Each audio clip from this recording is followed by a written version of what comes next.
we are. I turned down here at the next block. Thanks, mister. I'll get off there.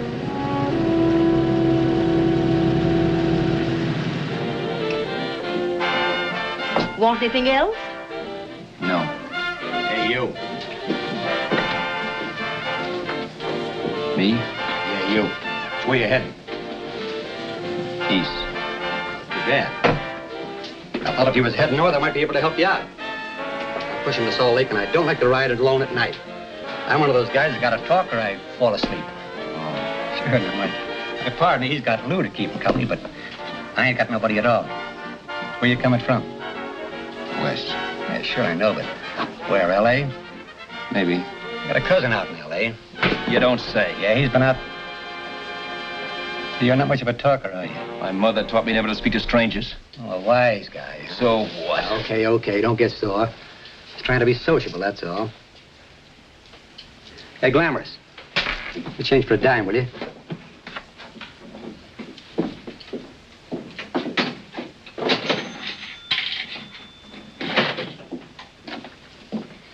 Let's have something quieter this time, Joe. My head's splitting. Is that what's wrong with it?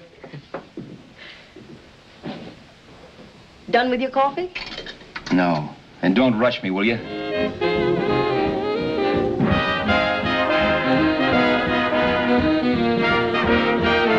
Hey, turn that off. Will you turn that thing off? What's eating you now? Yeah, what's eating you? That music, it stinks. Oh, you don't like it, huh? No, turn it off. Oh, wait a minute, pal. That was my nickel, see? This is a free country. And I play whatever I want to. Okay. Sure, and if you don't like it, you don't have to listen to it. And you can leave here anytime you want to. Okay, I'm sorry I asked. First good piece played tonight and you don't like it. Some people just ain't got any good taste.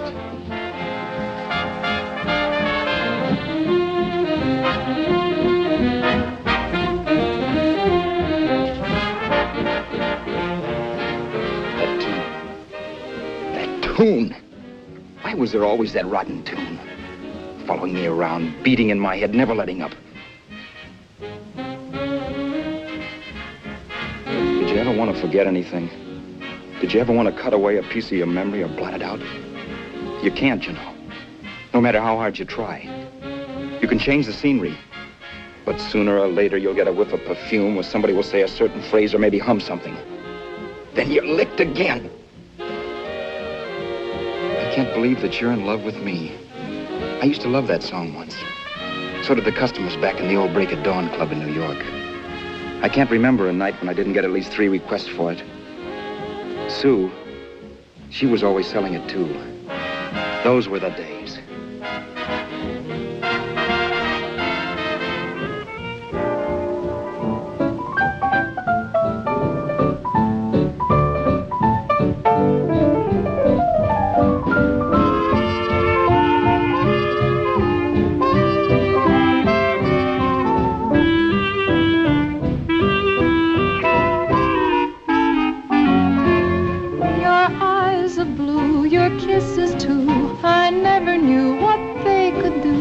I can't believe that you're in love with me.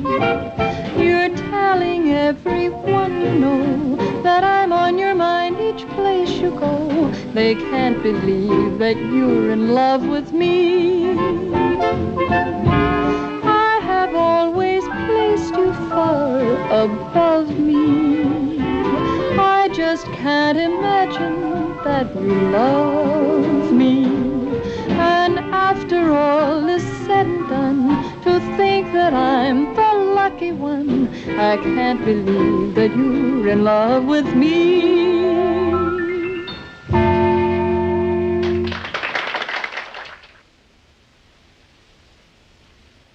It wasn't much of a club, really. You know the kind. A joint where you could have a sandwich and a few drinks and run interference for your girl on the dance floor. I pounded the piano in there every night from 8 until the place closed up, which usually meant 4 in the morning. A good job as jobs went in those days. Then, too, there was Sue, who made working there a little like working in heaven. But how we felt about each other, well, there was nothing very unusual in that. I was an ordinary healthy guy, and she was an ordinary healthy girl, and when you add those two together, you get an ordinary healthy romance, which is the old story. Sure, but somehow, the most wonderful thing in the world.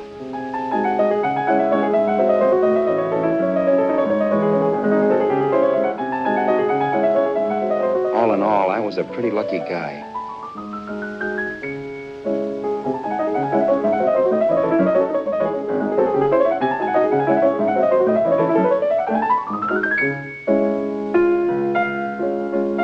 Mr. Paderewski, I presume. It's beautiful. You're going to make Carnegie Hall yet, Al? Yeah, as a janitor. I'll make my debut in the basement. I don't blame you for being bitter, darling, but you mustn't give up hope. Why, someday... Yeah, someday. If I don't get arthritis first. In the meantime, let's blow this trap.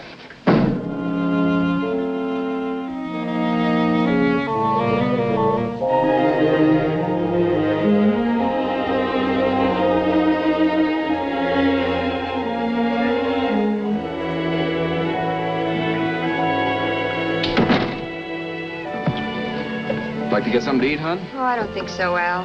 I lose my appetite working in this flea bag. Let's go home. Okay.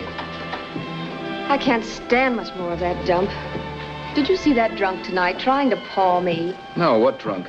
Does it matter what drunk? Say, what's the matter with you tonight, darling? That's the third time you started to tell me something and then stopped. We shouldn't have any secrets from each other, Sue. Next week, we're going to make with the ring and the license. You and me will be a team. Yes, that's right. In the Bush League. I don't get you. We've been struck out. It's a funny way to talk, darling. Don't you want to marry me? Al, look, I love you. You know I do, and I want to marry you. But? But not now. Only after we've made good. Sunday, I'm going away. Oh, I know you'll think it's silly. That's why I hesitated to tell you. But I'm going to California. I want to try my luck in Hollywood. That's the most stupid thing I ever heard of. Don't you know millions of people go out there every year and wind up polishing cuspidors? I thought you had better sense. You sound as if you don't think I have any talent. That has nothing to do with it. I'll make out all right. Maybe. But what about me? Doesn't it mean anything to you that you're busting up all our plans? We may not see each other for years? It won't be that long. I thought you loved me. I do. You know I do. Well, here we are. Al, why can't you see my side of it? I'm young. We both are, and we've got all the time in the world to settle down. Really, darling, what I'm doing is the only sane thing to do. I hate the thought of being so far away from you, but we'll be together again someday. Maybe you'll decide to come out too later on. So long. Al, aren't you going to kiss me goodnight? Sure, why not? Good night.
Roberts. You hit the jackpot this time. $10.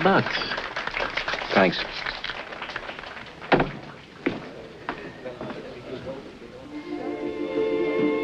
So when this drunk handed me a 10 spot after a request, I couldn't get very excited. What was it, I asked myself? A piece of paper crawling with germs. Couldn't buy anything I wanted. It couldn't... Then I thought of something.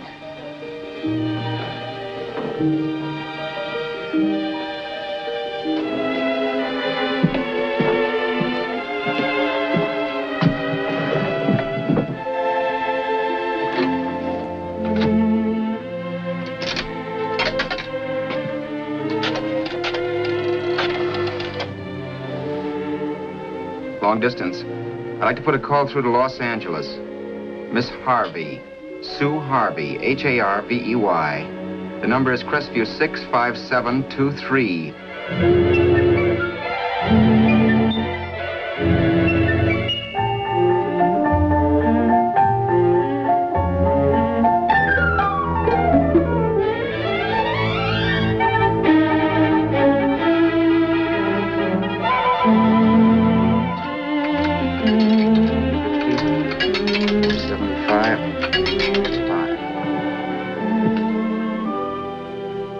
Hello, Sue? This is Al. Oh, baby, it's great to hear from you, too. What's that? You do? Oh, me too, darling.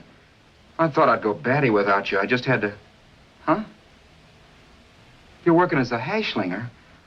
Gee, honey, that's tough. Those guys out in Hollywood don't know the real thing when it's right in front of them. You just stick it out, Sue, baby. Keep going around to those casting offices. I'm sure you'll click. Look, I'll tell you what. You stay put out there, I'll come to you. No, don't try to stop me. Just expect me. Train? Who knows? Train, plane, bus, magic carpet. I'll be there if I have to crawl. If I have to travel by pogo stick. And then, let's get married right away, huh? That's the stuff. That's what I've been wanting to hear you say. Well, goodbye for now. I'll be seeing you soon. Yeah. Bye.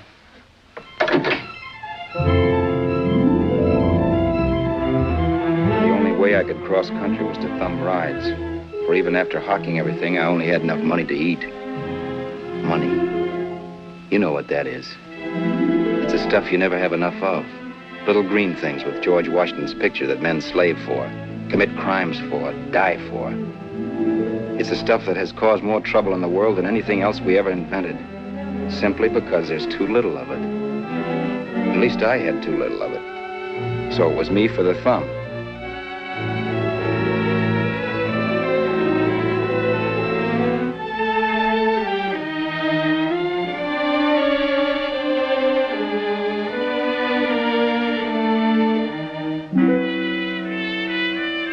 Ever done any hitchhiking? It's not much fun, believe me. Oh, yeah, I know all about how it's an education and how you get to meet a lot of people and all that. But me, from now on, I'll take my education in college or in PS 62, or I'll send $1.98 in stamps for 10 easy lessons.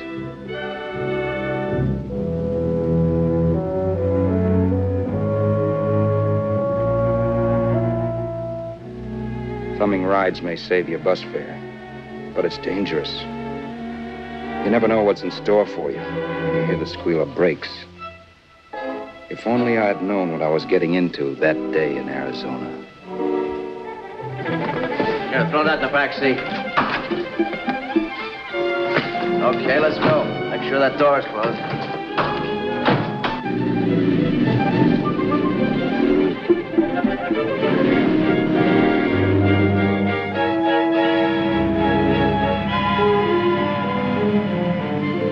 You know, Emily Post ought to write a book of rules for guys thumbing rides.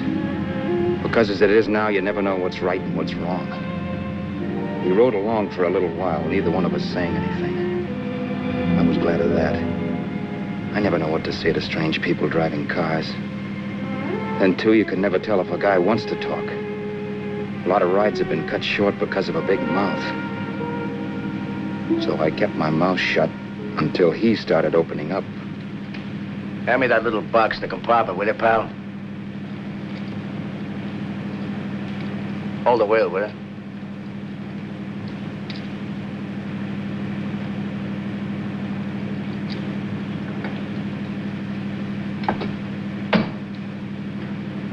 How far are you going? L.A. Wow, you're really traveling, aren't you? Yeah, but I don't expect to make it for a couple of years at the rate I've been promoting rides. Not much luck, huh? Sure, all bad. Not many people stop for a guy these days. Afraid of a stick-up, maybe. Well, you can't blame them. Where you coming from? New York? Well, New York. You're in luck this time. I'm going all the way. Right through to Los Angeles. You drive a car? Sure. Whenever you're tired, let me know. I'll holler. I guess at least an hour passed before I noticed those deep scratches in his right hand. They were wicked. 3 puffy red lines about a quarter of an inch apart. He must have seen me looking at them because he said, Beauties, aren't they? They're gonna be scars someday. What an animal. whatever it was, it must have been pretty big and vicious to have done that. Right on both counts, New York. I was tussling with the most dangerous animal in the world. A woman. She must have been Tarzan's mate. Looks like you lost the bob. It certainly wasn't a draw. You know, there ought to be a law against dames with claws. Yeah. I tossed her out of the car in her ear. Was I wrong? Give a lift to a tomato, you expect her to be nice, don't you? Yeah. After all, what kind of dame some rides? Sunday school teachers? Yeah. A little witch. She must have thought she was riding with some fall guy. And me, who's been booking horses around racetracks since I was 20. I've known a million dames like her. 2 million. Yeah. Stopped the car, opened the door. Take it on the Arthur Duffy, sister, I told her. That's the stuff. As always done, huh? But if you want to see a real scar, brother, get a load of this. What? I got that one dueling. Dueling? Yeah, we're just kidding, of course. My dad owned a couple of Franco-Prussian sabers. Kept them on the wall for decorations. Well, one day, another kid and I took them down when the old man wasn't around. Had a duel. He got me in the arm here. Pretty mean cut. Infection set in later. Yeah, I can see that. Now, give me that box again, will you? Yeah.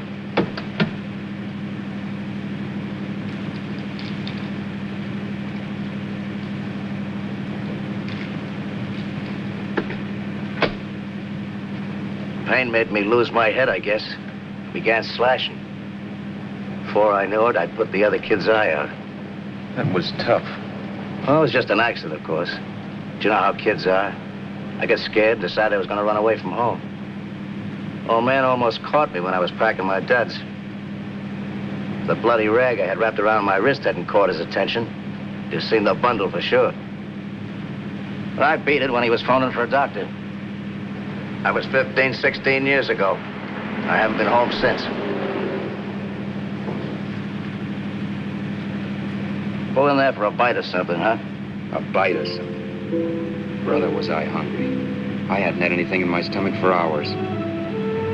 Yet even with that gnawing in the pit of my belly, I didn't want to be in too big a rush to put on the feed bag. First, I had to make sure this guy knew the score. If I got him down on me, it was goodbye ticket to Hollywood. I'll wait out here for you, mister. If it's the money, don't worry about paying for it. This time it's on me. Well, that's white of you, Mr. Haskell, think nothing of it. You make your first million, maybe you can do the same for me. Come on, New York. I gotta make the West Coast by Wednesday. There's a horse running at Santa Anita named Pirate Bicycle. Means to me if I'm on him. We'll make it all right. He did most of the talking during the half hour we were in the place. I ate. He rambled on about his old man, whom we hadn't heard from since he ran away as a kid. Now he happened to become a bookie. And then all about how he got rooked in Miami. One race, 38 grand. They cleaned out my book. How do you like that? That was tough luck. Yeah, and I'm supposed to be the smart guy.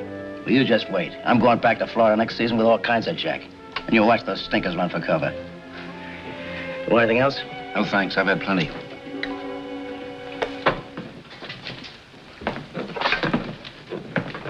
That check there, sister? Oh, just a minute. Your change, sir. Keep it, sister. Oh, thank you, sir. Call again. I'll be waiting outside for you when you finish work. Sharp check, huh?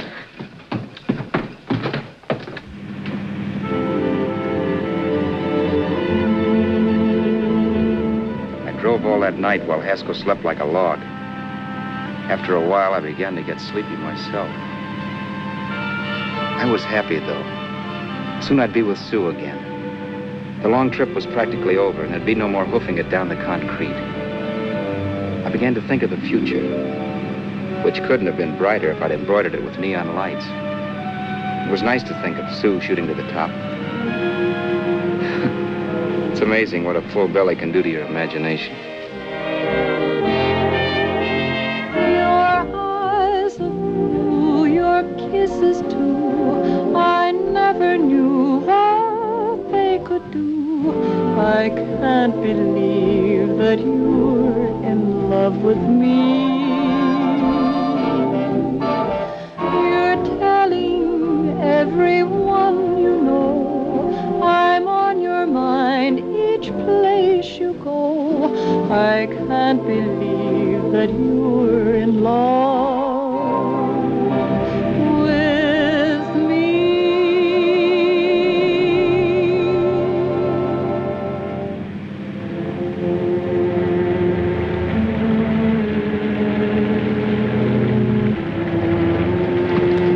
Mr. Haskell? Mr. Haskell? Mr. Haskell, wake up. It's raining. Don't you think we ought to stop and put up the top?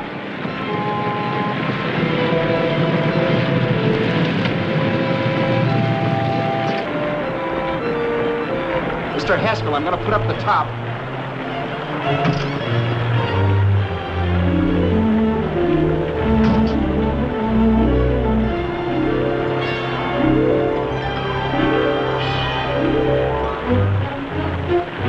Until then, I had done things my way.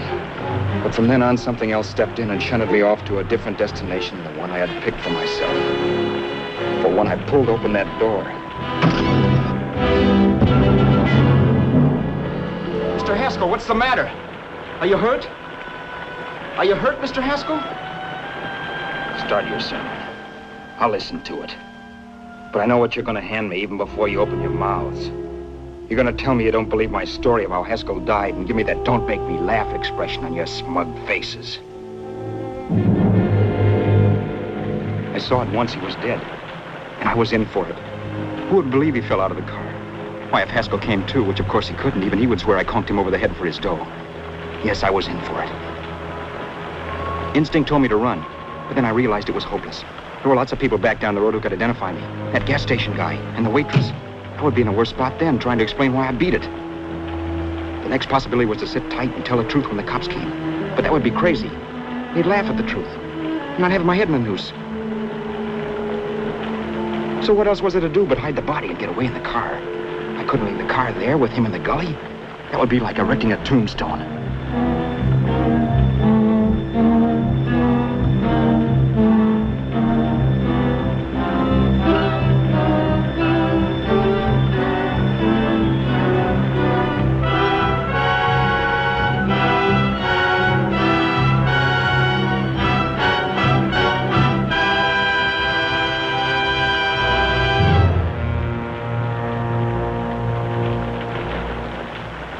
My idea was to cover him with brush, not to rob him. But then I remembered that even if I only drove the car for 100 miles or so, I would need money for gas. Besides, it was stupid of me to leave all that money on a dead man. Not only that, I'd have to take his driver's license in case I was stopped for something. I didn't like to think about it, but by that time I'd done just what the police would say I did, even if I didn't. My clothes. The owner of such an expensive car would never be wearing them. Some cop might pull me in on suspicion.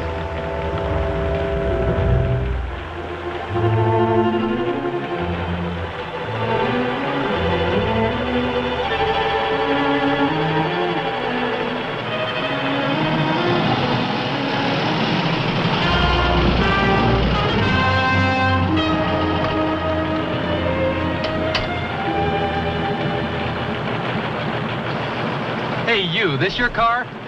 Don't you know better than to leave a car with the wheels halfway in the middle of the road? That's the way accidents happen. I'm sorry, officer. I was just putting up my top. I didn't think. Well, the next time, think. I'll let you go now, but watch your step in the future.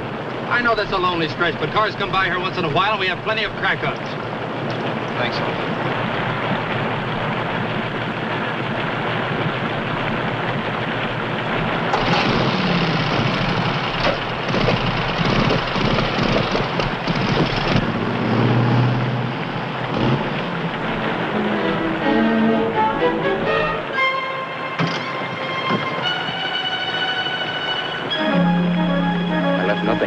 give me away as Roberts. If they found a dead man in the gully now, it would be me.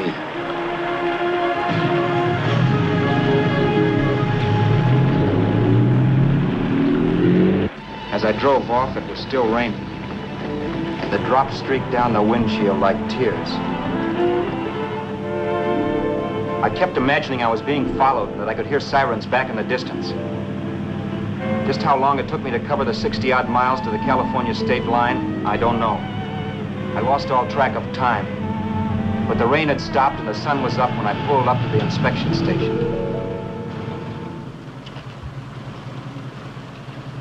Hello? Carrying any fruits or vegetables? No. Any livestock or poultry? No. I'd see your registration and driver's license, please. Anything in the baggage compartment? Just baggage. Charles Haskell, Jr., age 30, brown eyes, dark hair. Identifying marks, none. Are you Charles Haskell, Jr.? Yes. Well, remember, if you're employed and you stay over 30 days, you take out California plates. All right, officer, but I'll only be in the state a short while. Right, you can go now.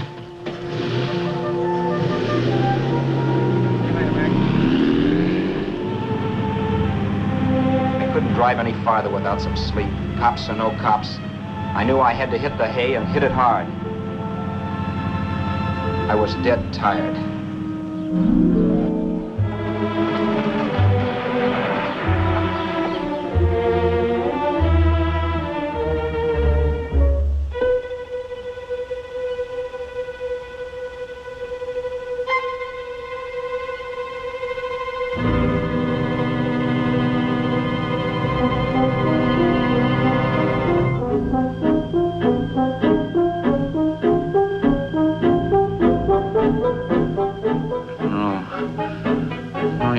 Mr. Haskell.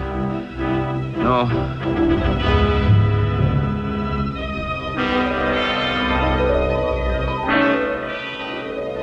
Mr. Haskell, you can't die.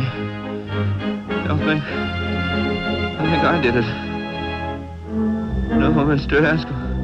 No. No.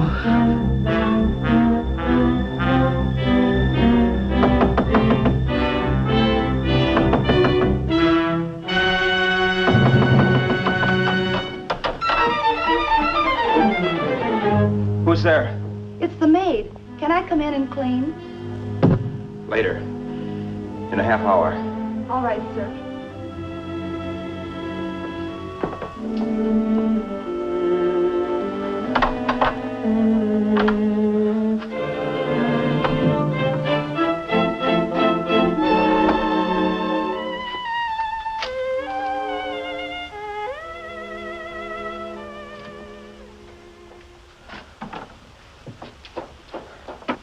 There was no time to lose.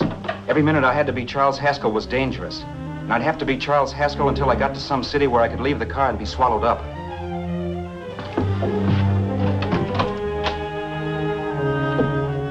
That meant driving the car as far as San Bernardino, maybe even to Los Angeles. In a little town I might be noticed, but in a city I should be safe enough. Then, after I ditched the car, I could go on to sue. But those 5 minutes at the state line made me realize it might be a good idea to find out a little bit about Mr. Haskell. Then, if anybody asked me questions, I could give the right answers.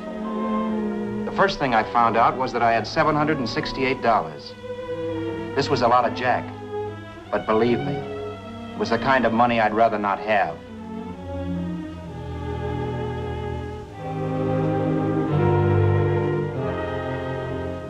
And then I found out from a letter Haskell was carting around in his bag that he wasn't the open-handed, easygoing big shot who went around buying dinners for strange hitchhikers.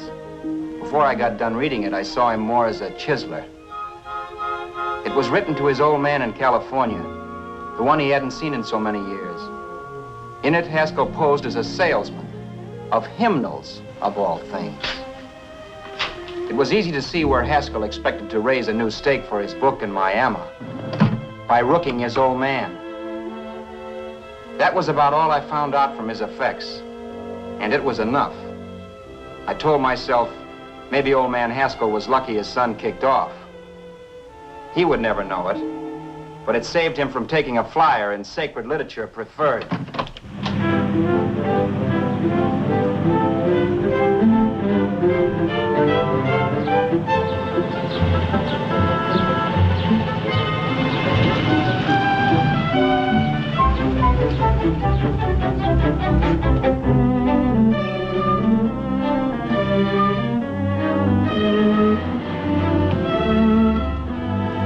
Airport at Desert Center, I pulled up for water. There was a woman. Hey, you! Come on if you want to ride.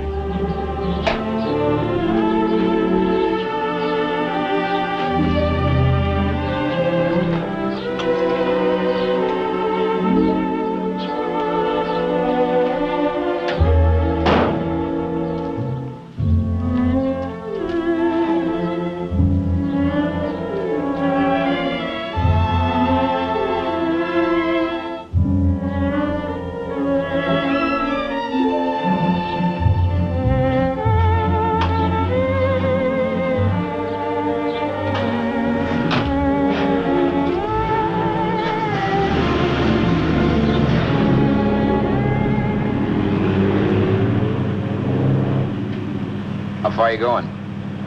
How far are you going? That took me by surprise, and I turned my head to look her over. She was facing straight ahead, so I couldn't see her eyes. But she was young, not more than 24. Man, she looked as if she'd just been thrown off the crummiest freight train in the world. Yet, in spite of this, I got the impression of beauty. Not the beauty of a movie actress, mind you, or the beauty you dream about when you're with your wife, but a natural beauty. A beauty that's almost homely because it's so real.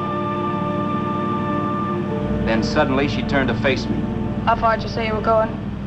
Los Angeles? L.A.? L.A.'s good enough for me, mister. That's what I was afraid of. What'd you say? Oh, nothing, just thinking out loud. People get in trouble for doing that. What's your name? You can call me Vera if you like. You live in Los Angeles? No. Where are you coming from? Oh, back there. Needles? No. Oh, sure, Phoenix. You look just like a Phoenix girl. Are the girls in Phoenix that bad? The girl must have been pretty tired because she fell asleep not 20 minutes after she stepped into the car. She lay sprawled out with her head resting against the far door, like Haskell. I didn't like that part of it much, but I didn't wake her up. It wasn't that this girl still worried me. I'd gotten over that funny feeling I had when she looked at me, which I put down as just my jangled nerves. With her eyes closed and the tenseness gone out of her, she seemed harmless enough. And instead of disliking her, I began to feel sorry for her. The poor kid probably had had a rough time of it. Who was she anyway? And why was she going to Los Angeles? And where'd she come from in the first place? The only thing I knew about her was her name. Not that it made any difference. A few hours more and we'd be in Hollywood. I'd forget where I parked the car and look up Sue. This nightmare of being a dead man would be over. Who this dame was, well, it was no business of mine. Where did you leave his body? Where did you leave the owner of this car? You're not fooling anyone. This buggy belongs to a guy named Haskell. That's not you, mister. You're out of your mind. That's my name, Charles Haskell. I can prove it. It's my driver's Save license. yourself the trouble, mister. Having Haskell's wallet only makes it worse. It just so happens I rode with Charlie Haskell all the way from Louisiana. He picked me up outside of Shreveport. You rode? You heard me. Then it all came back to me. All the talk about dueling and scars and scratches. There was no doubt about it. Vera must be the woman Haskell had mentioned. She must have passed me while I slept. Well, I'm waiting. My goose was cooked. She had me. That Haskell guy wasn't dead yet. He wasn't stretched out stiff and cold in any Arizona gully. He was sitting right there in the car, laughing like mad while he haunted me. Well? There was nothing I could say. It was her move. Vera, whatever her name was just my luck picking her up on the road. It couldn't have been Helen, or Mary, or Evelyn, or Ruth. It had to be the very last person I should ever have met. That's life. Whichever way you turn, fate sticks out a foot to trip you.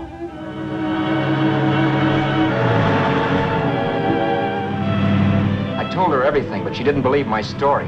I should have saved my breath. That's the greatest cock and bull story I ever heard. So he fell out of his car. Say, who do you think you're talking to, a hick? Listen, mister, I've been around, and I know a wrong guy when I see one. What'd you do, kiss him with a wrench? Now, wait a minute. What I told you was true. You see, that's why I had to do it. You think I killed him. Well, the cops would have thought so, too. Yeah, well, maybe they still think so. What makes you so sure I'll shut up about this? Vera, I'm innocent. Give me a break, will you? It won't do me any good having you pinched. The cops are no friends of mine. Now, if there was a reward, but there isn't. Thanks. Don't thank me yet. I'm not through with you by a long shot. Let's see that roll.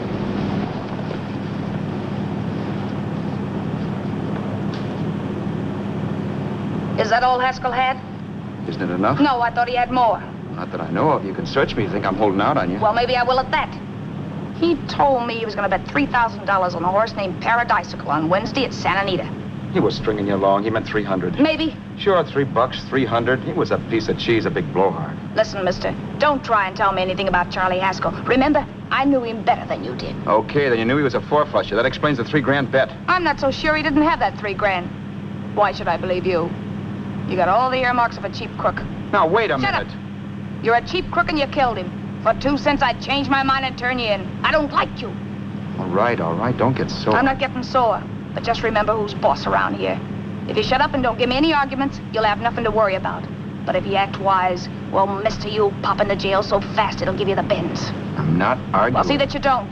You know, as crooked as you look, I'd hate to see a fella as young as you wind up sniffing that perfume that Arizona hands out free to murderers. I'm not a murderer. Of course you're not. Haskell knocked his own head off. He fell, that's how it happened, just like I told you. Sure, and then he made you a present of his belongings. I explained why I had to do that. It. Doesn't make a difference one way or another. I'm not a mourner.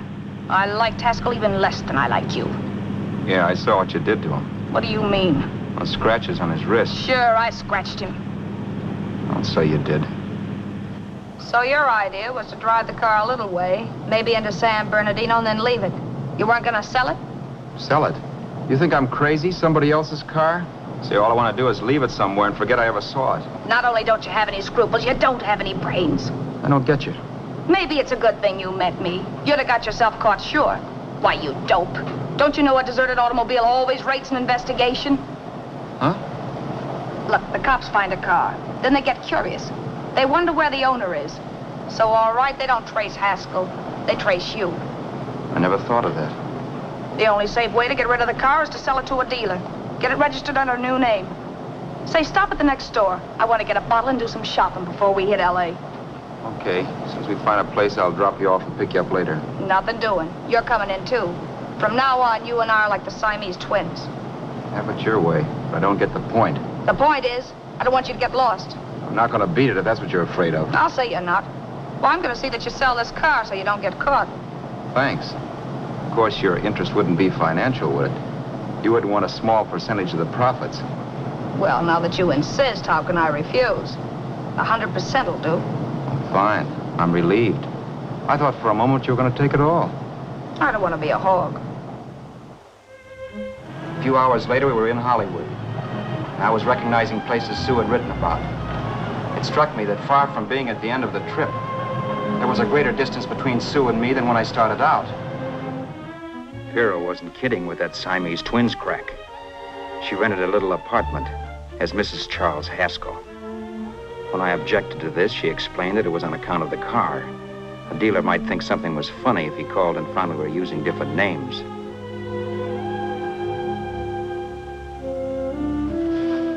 Home, sweet home. Yeah. Not bad either.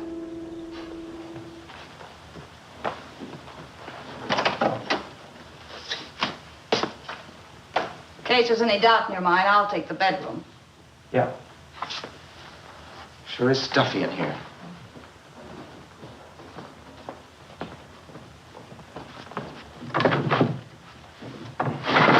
Keep the window shut. Okay. The old crow downstairs said there's a folding bed behind this door.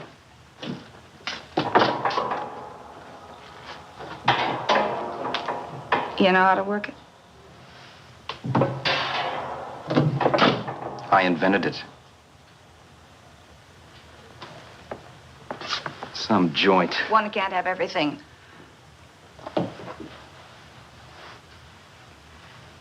I'm first in the bathtub. I don't know why, but I figured you would be.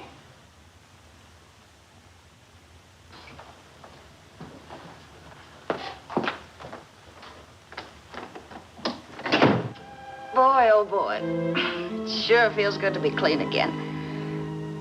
I must be 10 pounds lighter. You must be. Well, hitching rides isn't exactly the way you keep your schoolgirl complexion. I wish that guy with the sacks would give up. Gets on my nerves. Forget it. Have a drink. Aren't you afraid I might take you up on it? If I didn't want to give you a drink, I wouldn't have offered it. Why be a sorehead, Roberts? You got yourself into this thing. You should be grateful I'm not turning you in. Why, if I wasn't regular, you'd be in the pen this minute, being photographed, fingerprinted, and being pushed around by the cops. So cheer up. Get rid of that long puss. Or is your conscience bothering you?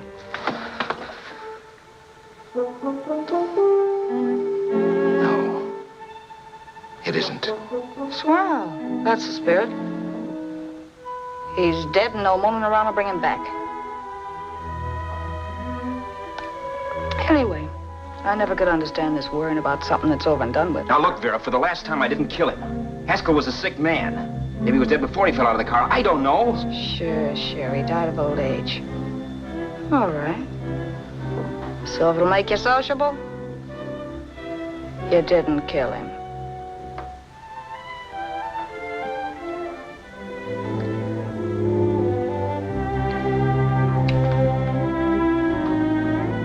Thanks.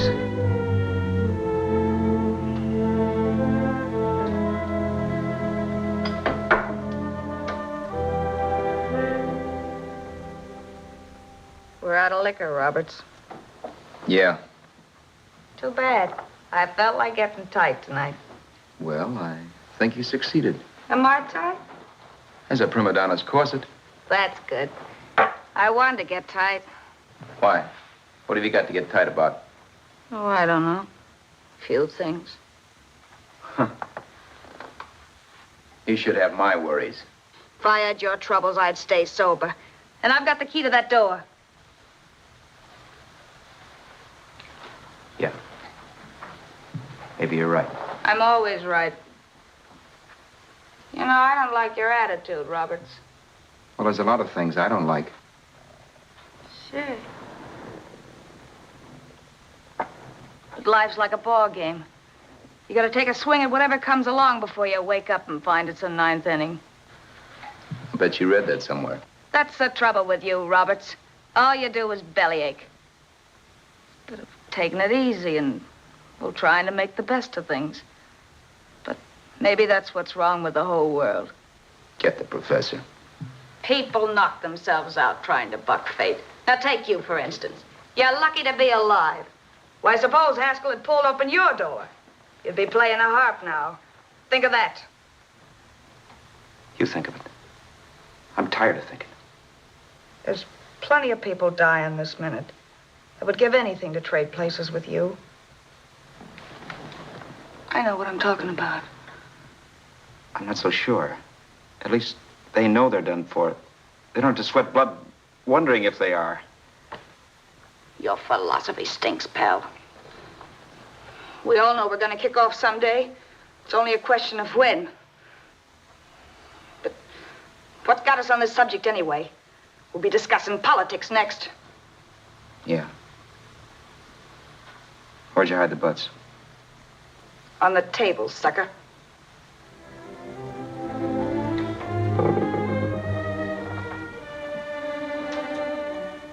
We bored each other with conversation for a couple of hours longer. Every 5 minutes, one of us was wishing we had another bottle or a radio or something to read. Then finally, we ran out of chatter. I know it's only 11 o'clock, but I want to get up early and make the rounds of the used car lots. No hurry about that. We got all the time in the world. Maybe you have, but if you think I want to stay cooped up in this place any longer than I have to, you're batty. It's not a bad place. Pay plenty for diggings like this in New York. I wouldn't like it if it was the Ritz.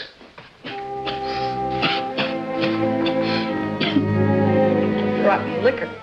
You got a mean cough. Want to do something about it. I'll be all right. That's what Camille said. Who? Nobody you know. Wasn't that the dame that died of consumption? Yeah. Wouldn't it be a break for you if I did kick off? You'd be free with all Haskell's dough and car. I don't want to see anybody die. Not even me.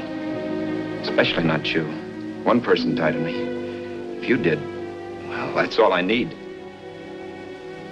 You don't like me, do you, Roberts? Like you. I love you. My favorite sport is being kept prisoner. After we sell the car, you can go to blazes for all I care, but not until then.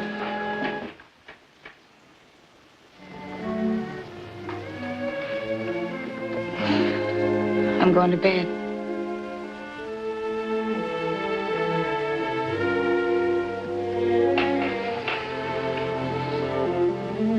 Good night, Roberts. Don't try and sneak away during the night. All the doors are locked. Anyway, if I find you gone in the morning, I'll notify the police. They'll pick you up. Don't worry, I know when I'm in a spot. Well, good night. I hope that portable rack isn't too uncomfortable for you. Don't lose any sleep over it, will you, Vera?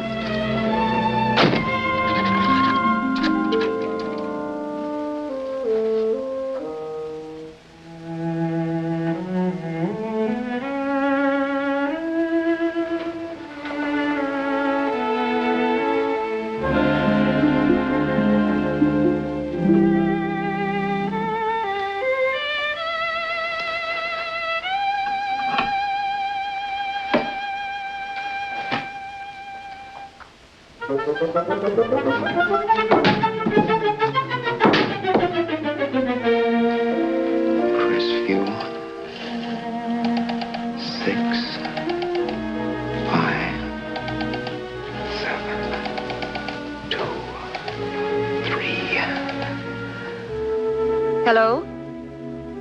Hello? Hello? Hello?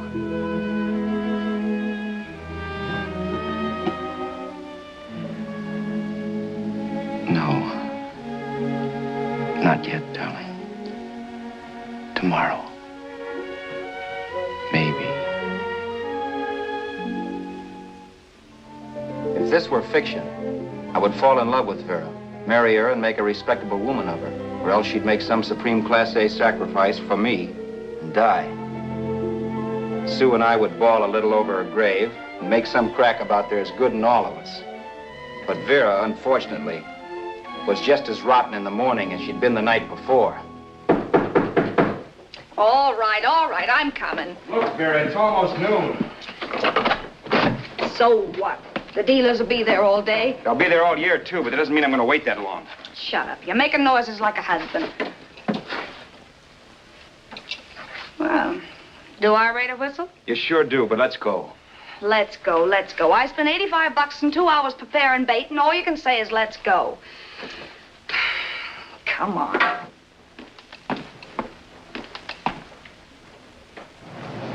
We passed a few used car lots last night down this way. What do you think we can get for this heap? I don't know. Plenty. You just let me handle everything. Think we can get $2,000? I don't know, but don't worry. I'll squeeze as much out of this guy as I can. If I let it go cheap without a fight, he might think we've stolen the car. And listen, don't make any slips and call me Roberts. That'll cook us. I don't need you to tell me that. You better just sit by and keep your mouth closed. Remember, we're both in the soup if anything happens. Forget it and drive. You're my wife, Vera Haskell. Look, after the deal's closed, let's go back to that place on Hollywood Boulevard where I saw the fur jacket. I want to buy it. After the deal's closed, I'm saying goodbye to you. That's right, I forgot.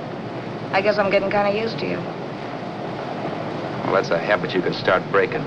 Let's try this place in the middle of the block.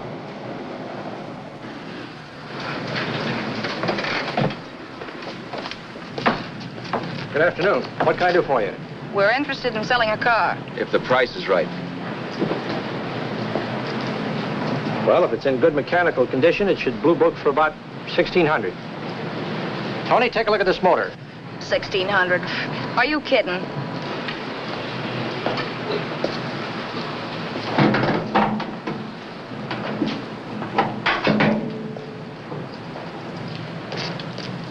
Well, maybe $1,850. Before I let it go for $1,850, I'll wreck it and collect the insurance first.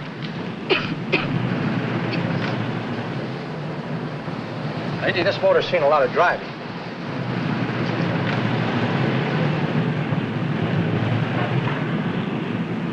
Well, the mechanic inspected the car. We haggled. At last, when we were all worn out, we hit a compromise. His price. Okay, it's a deal. All right, come in. We'll sign the papers. I have the ownership papers right here with me. Look, Vera, in the meantime, will you clean out the dash compartment? There may be some stuff in it. All right, darling. $1,850. That dirty crook.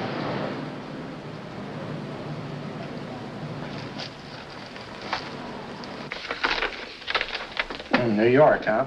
Yeah. But you bought the car in Miami? Yeah. Well, now let's see about the insurance. We can either have it transferred or canceled. What kind of insurance do you have, Mr. Haskell? Well, aren't all the papers there?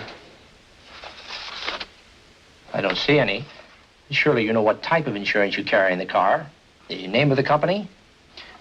Yeah, but, Well, if you'll just tell me the name of the company, I'd be very glad to take care of all the details. well, Did you sign the papers yet? not yet. Well, don't. We're not selling the car. Oh, wait a minute, Miss Haskell. Come on, darling. What's the matter? You changed your mind? Yes, I'm sorry. I guess I have. But, Vera... Let's go.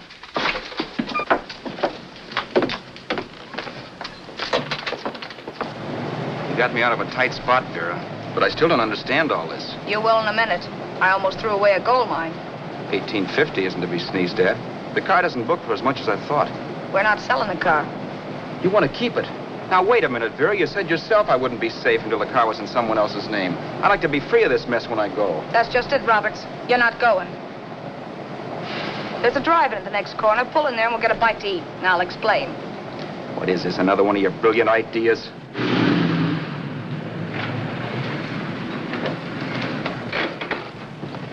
Oh, may I take your order? Make mine a ham sandwich and coffee. And for you, sir? Oh, I don't care. The same. Thank you.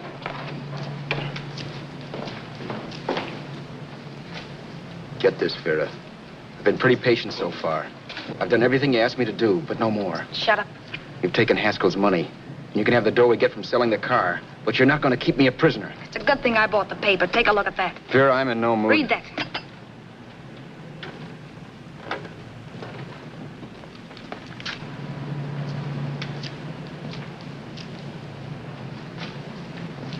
No. Yes. No, I won't do it. Yes, you will. You think I'm crazy? It's impossible, I tell you. Excuse me.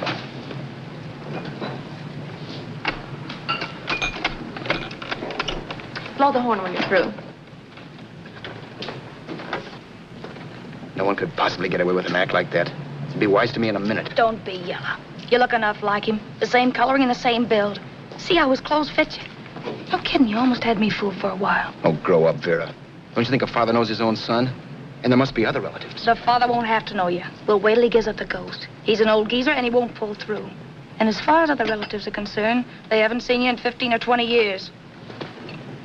Eat. I'm not hungry. And I won't do it. It's not as tough as it sounds. Remember, you've got all kinds of identification. His car, letters, license. I could never get away with it. It's the stupidest thing I've ever heard. The old boy has scads of dough. Look in the paper there. Personal fortune assessed at over $15 million. He'll leave plenty, I tell you. Maybe he cut off his son. How do we know? It's out, Vera. I won't have anything to do with it. I think you will. Look, Vera, I'll do anything within reason. But not that. So forget it. Find yourself another stooge. You sap. You'll be fixed for the rest of your life as Charlie Haskell. You can take your inheritance and go away. No more worrying about the rent, no sweating, scheming, wondering where your next meal's coming from. Think about that, Roberts. Vera, please, you're talking too loud. On this, I'm splitting 50-50 with you. Sure, why not? We're both alike, both born in the same gutter. Now, take it easy, Vera. There's people around here. You don't know what you're talking about. We'll wait till we read that old man Haskell's dead. And you show up. Like you read in New York that he was sick. No. Suppose he doesn't die? He will. I know he will. Something tells me. But as much as I insisted I would have no part of her scheme, Vera was taking it for granted I would. Neither of us had our mind on the cards as we played that night. I knew we were just trying to kill time between newspaper editions. This was a death watch for Vera. Maybe it was for me, too. Don't you realize if I'm caught, they'll want to know where I got the car and stuff, and they'll have me on a murder charge. If you're smart, you won't get caught. I knock with 7. And if I'm caught, don't you realize you'll be out, too? 18 points, that gives me 30. How will I be out? You'll be out $1,850 we would have gotten on the car. Really, Vera, you'd be an awful chump if you threw away all that dough on a dizzy long shot. Let me sell the bus tomorrow. With the money it'll bring and what you've already got, a clever kid like you can run it up in no time. Then we'd both be in the clear. I'll be in the clear anyway. Maybe. Maybe. But if I got caught, I'd get good and sore at you, you know. You mean you'd squeal? Oh, no, not squeal exactly. Never mind what you meant. Even if you did tell the cops I was in on it with you, what could they do to me? They might give me the same medicine they gave you. Yeah. A rope. But I'm on my way anyhow. All they'll be doing will be rushing it. All right. But think of the $1,850 you'd lose. You'd kick yourself along the block if you ever let it get away from you. I'll take the chance. Want another drink? You're being a goon. That's the way people wind up behind the 8 ball. Once they get a few dollars, they become greedy and want more. My. Caesar. Who? You know that Roman general? He got his for being greedy. He wasn't satisfied, so the final wind-up was he took the count. A couple of days ago, you didn't have a dime. Why, you were so broke you couldn't pay cash for a postage stamp. Now you've got almost $700 with $1,850 in the offing. Take my advice. Don't try for more. I'm tired of this game. Let's have some blackjack. Play solitaire. Okay, I will if that's the way you feel about it. That's the way I feel about it. Getting sore and throwing things won't help much, Roberts. I'm really doing you a favor. I help you out of a jam by keeping my mouth shut. I show you how to make some soft money. And what thanks do I get? Thanks. Sure. Or would you rather call the cops and tell them you killed a man and stole his money? I didn't kill anybody. Yes, you did. No, I didn't. You know I didn't. All right, then. Suppose I call the cops. If you're innocent, what do you got to be scared of? Okay. Call them, you mutt. Go ahead and call them. See if I care. At least they'll give me a square deal. You want me to call them? You heard me. But I'm warning you. If I'm pinched, I'll swear you were in on it. I'll say that you helped me. If I fry, I'll get even with you. You wouldn't dare. You didn't. Yeah? Then try it and see. Call them. Yeah. Okay, I will.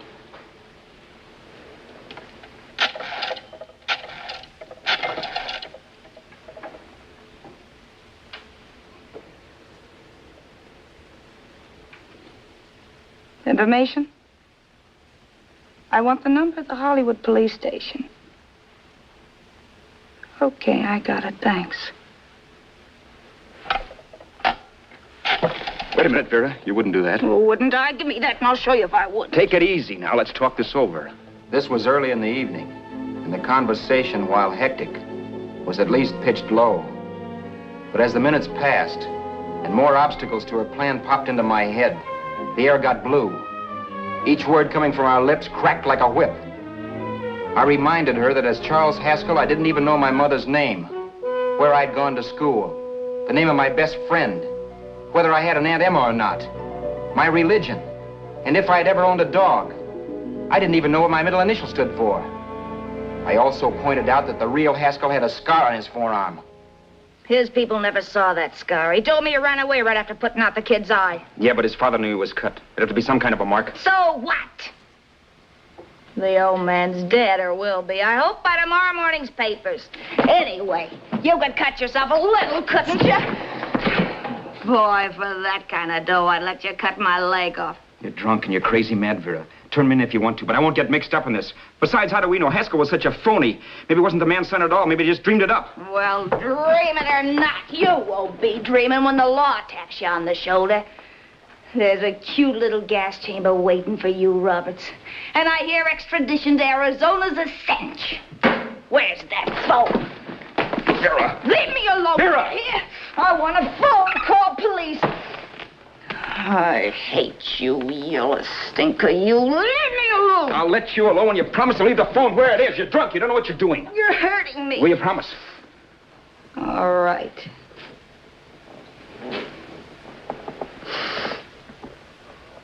You hurt me.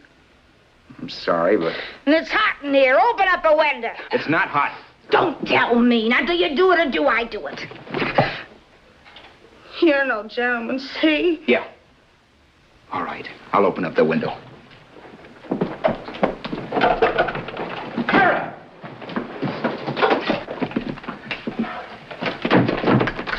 Vera, open the door.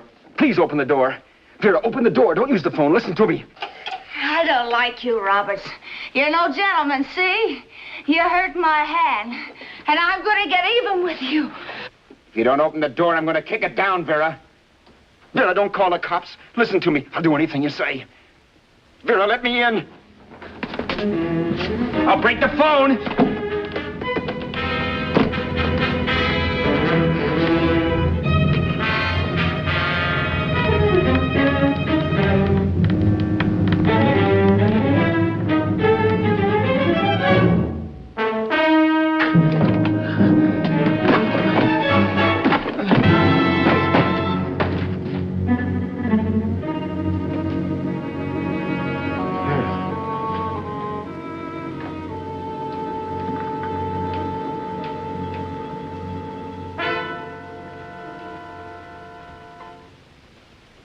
The world is full of skeptics.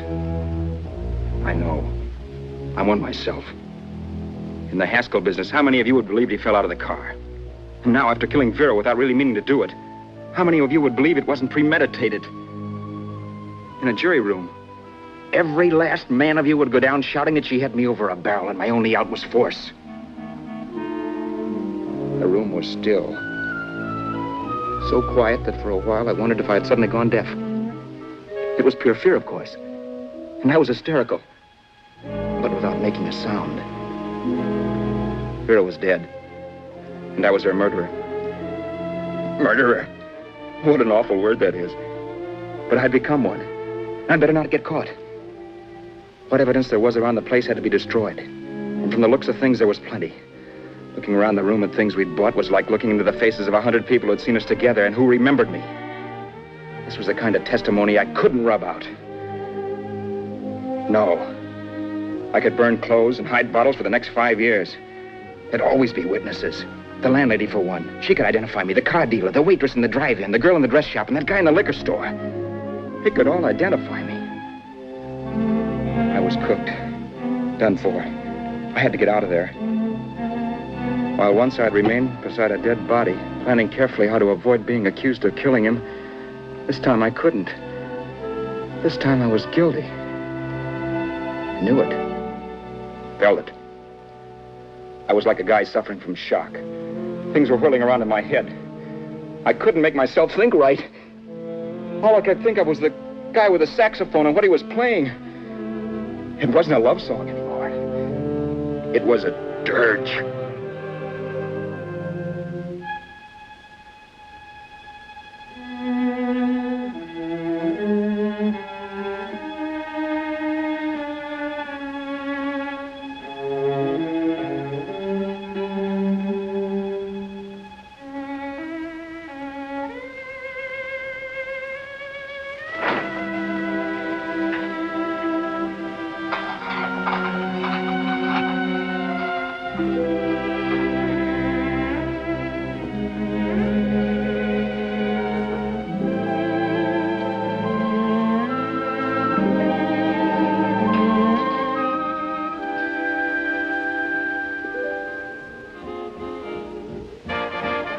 Problems weren't solved. I had to stay away from New York for all time because Al Roberts was listed as dead and had to stay dead. And I could never go back to Hollywood. Someone might recognize me as Haskell. Then, too, there was Sue. I could never go to her with a thing like this hanging over my head. All I could do was pray she'd be happy.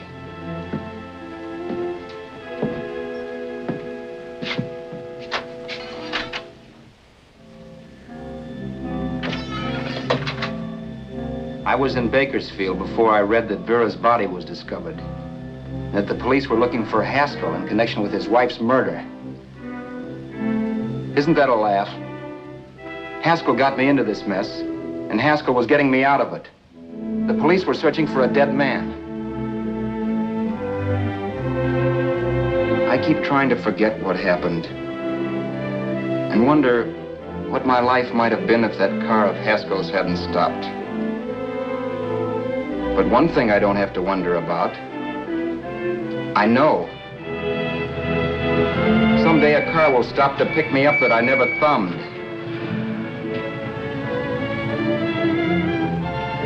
Yes. Fate, or some mysterious force, can put the finger on you or me for no good reason at all.